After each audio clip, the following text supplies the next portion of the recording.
برای شمایی که استارت مکالمه رو زدین و میخواین تو یادگیری زبان انگلیسی سریعتر پیشرفت کنید. قسمت دوم از مجموعه استارت مکالمه. تو قسمت دوم از مجموعه استارت مکالمه میخوام بهتون یاد بدم که چطور در مورد فعالیت‌های روزانه‌تون با بقیه صحبت کنید. برای صحبت کردن از روتین چه استراکچری رو به کار ببرین و چه کلماتی به دردتون میخوره. اگه قسمت اول از استارت مکالمه رو ندیدین، حتما از لینک بالا این بخش هم نگاه کنین، چون مربوط به اینه که چطوری میتونین خودتون رو معرفی کنین.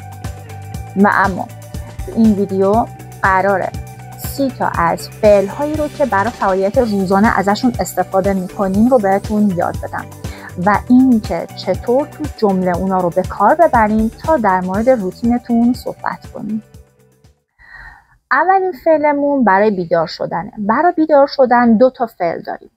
یک فعل wake up بیدار شدن از خواب رو نشون میده و فعل دوم get up از رخت خواب بیرون اومدن رو نشون میده. وقتی میخوایم بگیم من صبح ساعت 7 من هر روز صبح ساعت 7 بیدار میشم.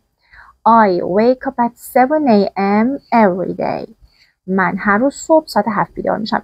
am تایم صبح رو نشون میده تا 12 ظهر. 12 ظهر به بعد با pm نشون داده میشه که معنی بعد از ظهره.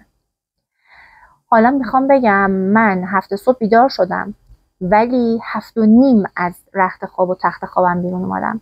I get up at 7:30. I get up at 7:30. فعل بعدی sleep به معنی خوابیدن. میخوام بگم بعد یه روز طولانی خیلی عمیق مثل یه بچه آروم خوابیدم.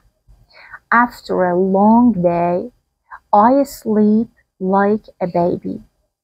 After a long day بعد یه روز طولانی I sleep like a baby مثل یه بچه عمیق و آروم میخوابم. فعل بعدی خوردن. میخوام بگم من قبل این که برم سر کار صبحونه میخورم. I eat breakfast before leaving for work. فعل بعدی drink. میخوام بگم من بعد از صبحونه قهوه میخورم. I drink coffee after breakfast. I drink coffee after breakfast. فعل بعدی walk به معنی پیاده روی کردن، راه رفتن. میخوام بگم من به پارک رفتم تا از هوای تازه لذت ببرم. I walked to the park to enjoy the fresh air. I walked to the park to enjoy the fresh air. فعل هفتم listen گوش دادن. میخوام بگم در حالی که کار میکنم آهنگ گوش میدم. I listen to music while working. I listen to music while working. while یعنی در حین، در حال. فعل بعدی read. میخوام بگم من تو اوقات فراغتم کتاب رمان میخونم. I read novel in my free time. I read novel in my free time. novel به معنی رمانه. و فعل بعدی write به معنی نوشتن. میخوام بگم من قبل خواب احساساتم رو می نویسم. چه حسی داشتم تو طول روز می نویسم. I write about my feelings before sleeping. I write about my feelings before sleeping. دقت کنین که بعد از کلمات after و before یا باید جمله کامل بیارین یا اگه اسم یا noun phrase میخواین بیارین یه اسم گذاشته میشه یا فعل به صورت gerund نوشته میشه. Before sleeping, after eating. فعل بعدی work کار کردن. میخوام بگم من توی یه مدرسه به عنوان معلم کار میکنم. I work at a school as a teacher. یا I work as a teacher at a school. قید مکان رو در آخر بیاریم. I work as a teacher at a school. خب تا اینجای ویدیو 10 تا از فعل‌های مهمی رو که میتونید استفاده کنین تا درباره روتینتون صحبت کنین بهتون توضیح دادم. اگه به دردتون خورده و ویدیو براتون مفید بوده لطفاً لایک کنین و کانالمون رو سابسکرایب کنین. فعل 11 study. میخوام بگم من برای امتحاناتم تو کتابخونه درس میخونم. I study for my exams at the library. I study for my exams at the library. بعدی cook غذا پختن. میخوام بگم من آخر هفته ها غذای ایتالیایی میپزم. I cook Italian food on the weekends. I cook Italian food on the weekends. On the weekends یعنی آخر هفته ها. فعل بعدی clean به معنی تمیز کردن. میخوام بگم من هر یک شنبه اتاقم رو تمیز میکنم. I clean my room every Sunday. یعنی هر یک شنبه اتاقم رو تمیز میکنم. فعل بعدی shop خرید کردن. وقتی میخوایم بگیم من خاروبارم رو از سوپرمارکت میخرم. I shop for the groceries at the supermarket. I shop for the groceries at the supermarket. Groceries یعنی خاروبار، حبوبات، مایحتاجی که استفاده میکنیم. فعل 15 exercise ورزش کردن. I exercise at the gym to stay fit.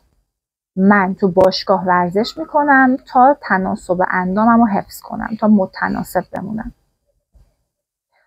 فعل کاربردی بعدی shower که میتونین همون shower هم استفاده بکنیم، با take a shower have a shower هم استفاده میشه. میخوام بگم من قبل خوابم دوش میگیرم. I take a shower before sleeping. فعل brush 2 تا معنی داره، یعنی فعل جداگونه داره برای نشون دادن مسواک زدن و مو رو برس کشیدن. brush my teeth یعنی دندونامو مسواک زدم. brush my hair یعنی موهامو برس کشیدم. میخوام بگم من هر صبح صورتمو میشورم و دندونامو مسواک میزنم. I wash my face and brush my teeth every day. میخوام بگم من هر روز قبل بیرون رفتن از خونه موهامو برس میکشم. I brush my hair before leaving home. فعل drive به معنی رانندگی کردن. وقتی میخوام بگم من هر صبح تا سر کارم رانندگی میکنم. I drive to work every day, every morning. I drive to work every morning. فعل 19 watch به معنی تماشا کردن، نگاه کردن یه چیزی. وقتی میخوایم بگیم من آخر هفته ها فیلم میبینم. I watch movies on the weekends. I watch movies on the weekend. 20 فعل play به معنی بازی کردن. play the game بازی کردن. یا به معنی نواختن یه آلت موسیقی. play the piano, play the violin, play the guitar. میخوام بگم من به عنوان سرگرمی گیتار میزنم. I play the guitar as my hobby به معنی سرگرمی. فعل بعدی rest استراحت کردن. بعد یه روز طولانی روی مبل استراحت میکنم. مشابه کلمه rest شبیهش relax، یعنی آروم کردن خودمون. relax. میخوام بگم من با گوش دادن به موسیقی خودم رو آروم میکنم. I relax myself by listening to music. I relax myself by listening to music. فعل بعدی pay. من هر ماه صورت حسابامو پرداخت میکنم. pay یعنی پرداخت کردن. I pay my bills every month. I pay my bills every month. 2 تا فعل بعدی به درد افرادی میخوره که خیلی مرتب و منظمن. میخوام بگم برنامه ریزی میکنم. plan. میخوام بگم من برای هفتم هر جمعه برنامه ریزی میکنم. I plan my week every Friday. I plan my week every Friday. فعل بعدی organize. Organize به معنی مرتب کردن، منظم کردن. I organize my closet every season. یعنی تو هر فصل من کمدم رو مرتب میکنم. و 5 تا فعل بیشتر نمونده. meet meet به صورت ای بلند تلفظ میشه. meet به معنی ملاقات کردن. میخوام بگم من دوستامو مرتب برای صرف قهوه یا چای ملاقات میکنم، میبینمشون. I meet my friends for coffee regularly. I meet my friends for coffee regularly. regularly یعنی مرتب. فعل بعدی help. help به معنی کمک کردن. I help my mom on the weekends. یعنی من آخر هفته ها به مامانم کمک میکنم. check کنترل کردن، چک کردن. I check my emails every day. من هر روز ایمیلامو چک میکنم. call چند تا معنی مختلف داره. یه معنی صدا زدن، یک معنیش تماس گرفتنه. تو این جمله معنی تماس گرفتن مد نظرمونه.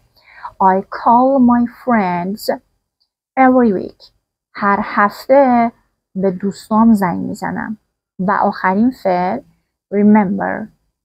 remember یعنی در یاد داشتن، به یاد داشتن، به خاطر داشتن. I always remember my friend's birthday. من همیشه تولد دوستامو به یاد دارم. خب اینم از 30 تا فعلی که برای صحبت کردن در مورد فعالیت روزانمون و روتینمون به دردمون میخورن.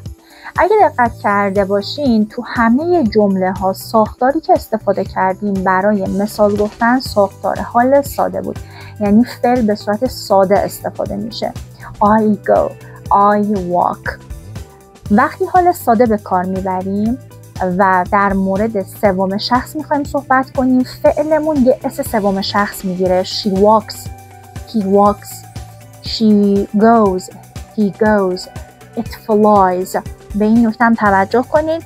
و این که موقعی که میخواین راجع به روتین و فعالیت روزانه‌تون صحبت بکنین، برای اینکه صحبتتون یه ساختار منسجم و به هم وصل شده‌ای پیدا بکنه، از کلماتی مثل before, after, next, then استفاده کنید. پس برای صحبت کردن در مورد روتینمون از ساختار حال ساده استفاده می‌کنیم. فعل‌هایی که روزانه انجامشون میدیم، 30 تاش هم که تو این ویدیو یاد گرفتیم.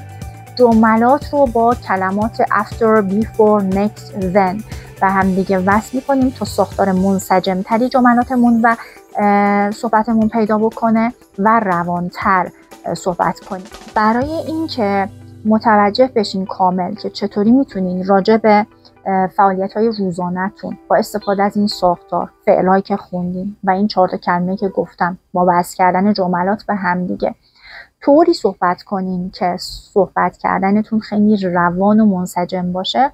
من یه متنی رو آماده کردم در مورد روتین روزانه. میتونین به عنوان سمپل از این متن هم استفاده کنین و خودتون در مورد روتین و فعالیت روزانه خودتون جمله بسازین. جملات رو با لینکینگ ورد ها بچسبونین به هم دیگه و تمرین کنین. برای تمرین میتونین از تمرین صحبت کردن جلوی آینه یا ضبط صدا استفاده بکنین که در مورد اینا مفصل تو ویدیو سپیکینگ و تو ویدیو ترفندهای یادگیری زبان بهتون توضیح دادم. این 2 تا ویدیو رو آخر این ویدیو میذارم براتون تا با کلیک کردن رو شاید بتونین دوباره تماشاشون کنین. و اما متنی که نشون میده چطوری در مورد فعالیت روزانمون صحبت کنیم. Every day I wake up early in the morning. After making my bed, I wash my face and brush my teeth. عبارت making my bed بعد اینکه تخت خوابم مرتب میکنم. Next, I eat a healthy breakfast to start and drink a cup of tea. Healthy breakfast یعنی صبحانه سالمی میخورم. I walk to work and talk with my colleagues. Colleagues همکارام. During my break, I listen to music or read a book. In the evening, I write in my journal before I sleep. Journal دفتر یادداشت و دفتر خاطراتی که راجع به زندگی روزانمون توش می نویسیم.